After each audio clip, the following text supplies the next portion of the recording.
बघा नावाचा, रहिवाशी वनंद या गावाचा, सुशील संस्कृती प्रभावाचा, तसा मायाळू लई स्वभावाचा,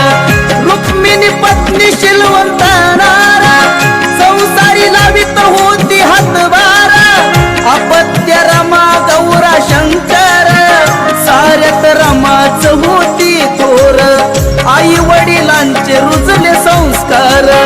शांत स्वभाव लई समजदार,